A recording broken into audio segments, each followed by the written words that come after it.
Welcome to a new series in which I read books about writing and then tell you whether or not that book is worth your time. Because if you have been anywhere in like the writing sphere, you know that there are a lot of books about writing. Everyone and their sister seems to have a book about writing. Even people that have never actually written a book other than the book on writing.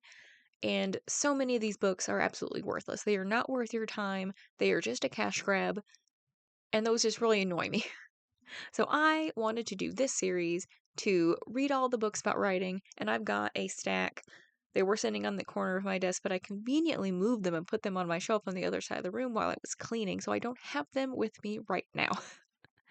But some of them are books that I've read before. A few of them are books that I read in college when I was doing my bachelor's. Some of them are when I was doing my master's. Both of them were in writing, just so you know. I don't feel like it makes me a better writer, but I wanted to teach. That's why I went into English. And I am teaching just as part time. It's fine. I don't feel defensive. I also have a few classics on the list, like On Writing by Stephen King. I have Bird by Bird. I have Writing Down the Bones, which I had never heard of, but when I looked into books about writing, it was always on the list. It was on every list that I saw. So I'm reading that one too. To start this list, I am going to be talking about How to Write a Novel from Idea to Novel by Joanna Penn. I actually got this idea while listening to this audiobook. This book really made me think of all the other books that I've read on writing because I've read a lot of them. According to my Goodreads, I have read a lot of them that I have completely forgotten about. Of course, that was back in like 2017 when I read a lot of books, which was before I really had jumped into the writing community. It is before I published my first book, and I have written a lot of books since then. So I wanted to come back to a lot of these books with the mindset of someone who's published books, who has written 20 plus books. I've not published 20 books, just to be clear, because there's like one book that I read in like 2017 that I rated very lowly, and there's no review, so I don't know why I didn't like it, but apparently I didn't like it. This book, going back to this book review, this book, it feels very introductory, and not in a bad way, not in a bad way at all. Like, it shares a little bit about every topic and facet of writing that there is. It doesn't go into like a huge depth on any one topic, but it gives you like a general overview and a sense of what these topics are and other topics within that topic. And I do like how Joanna Penn did this thing where she added her own experience when she could. She also quoted a lot of other books. Like she quoted Stephen King's On Writing. She quoted Bird by Bird. She quoted a few other books that I don't think I have, but she didn't overwhelm the reader, in this case is me, with like a lot of technical terms. And if she used something like POV, she explained that it was point of view and she explained what that was. And I think this book was fantastic if you are just thinking about writing a book, or if you've started to write a book, you don't know where to go, and you're overwhelmed with all the community, and you don't want to be that one person to ask, what does TBR stand for? It means to be read, just so everyone knows. Because you don't want, if you're like me, you don't want to be that person to ask like the real dumb question because you don't want people to think you're dumb. You don't want to be the new kid at the table asking the dumb questions and all the other people are going, oh, it's one of those. Like you don't want to do that. She also talks about tools that you can use. And this book was written it was before the AI explosion, so she doesn't really talk about AI in this book because it's a little outdated.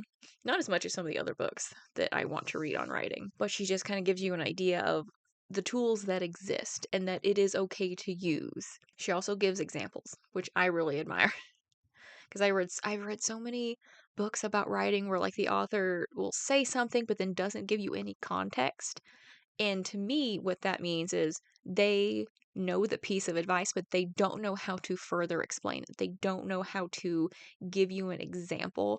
And that is usually the point where I'm like, okay, this author has never actually written a book. They don't understand the piece of advice that they're giving you.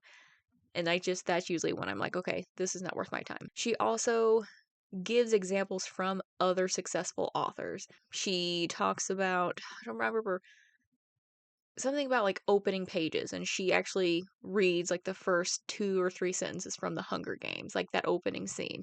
And I know that scene has been used elsewhere before because it is a very great, it's a very great. Yes, I write books. Why do you ask? But it's a really good opening scene. And that's one that she uses. She uses a couple from her own books. She uses them from other books. She gives examples from popular books, them from successful books. And she talks about like just being a writer and how there's no one right way to write a book, and there's no one way to get ideas or to write those ideas down. And she gives examples from successful authors, like this is how this author does things, this is how this other author does things. And just to give you the idea that writing is all over the place. You make your own process. Like you just because you can't write a rough draft in the same amount of time that Stephen King can write a rough draft doesn't mean that you are a failure and you can't do anything. Like that's just not how you write books, and it's fine. And this just could be the way that Joanna Penn speaks because she narrated her own audiobook, but it had a very encouraging kind of vibe about it. Like she just has, I think, that really nice, like the nice English teacher voice. She kind of has that vibe because she'll say, things is just the tone of her voice, and it could just be her voice. Like somebody else could have read it and got given like a totally different vibe from it. This book is really encouraging, especially if you're starting out and you're overwhelmed and you don't know what to do, and there's just who do you ask, where do you go, where do you start. This book is a good place to start because she points you in a lot of other directions. So overall, the verdict for How to Write a Novel by Joanna Penn: yes, this book is worth your time. If you're an aspiring author, if you're feeling a little overwhelmed, you don't really know where to start, this book would be a great read for you. And for me, it was a nice refresher just to give me that feeling of, yes, I can write a book, even though I have done it several times. I have written multiple books, I've written multiple series. I know I can do it, but sometimes I still feel like a failure, that I don't know what I'm doing, and I'm never going to be successful. I still feel like that. It's fine. So, yes, this book is worth your time. I would give this book 5 out of 5 stars because it was a quick read and it was enjoyable. And it was just not, it wasn't like, there wasn't any one part of this book where I was like, what? What are you talking about? Because, like, she made it clear that just because she does something a certain way does not mean that you have to do that the certain way. And just because this other author does this doesn't mean you have to do this. And it's perfectly fine. It was very encouraging, and it was like a warm cup of tea. It was very just like, you got this, you can do it, you go out and you write that book. It's like having a cheerleader. It's very cheerful. Maybe that's the word I want. Anyway, yes, this book was worth your time. If you want to stick around to see what I have to say about other books on writing, including like I have Stephen King's On Writing in my stack. Of course, that one's a little bigger. So that one's going to take me a little longer to read than this one. This one is relatively short, like less than 10 hours. It was not very long listen at all. So I imagine the book itself would be rather short too. And if there's any book that you would want me to read and give a review of, specifically books on writing, like don't give me fiction books.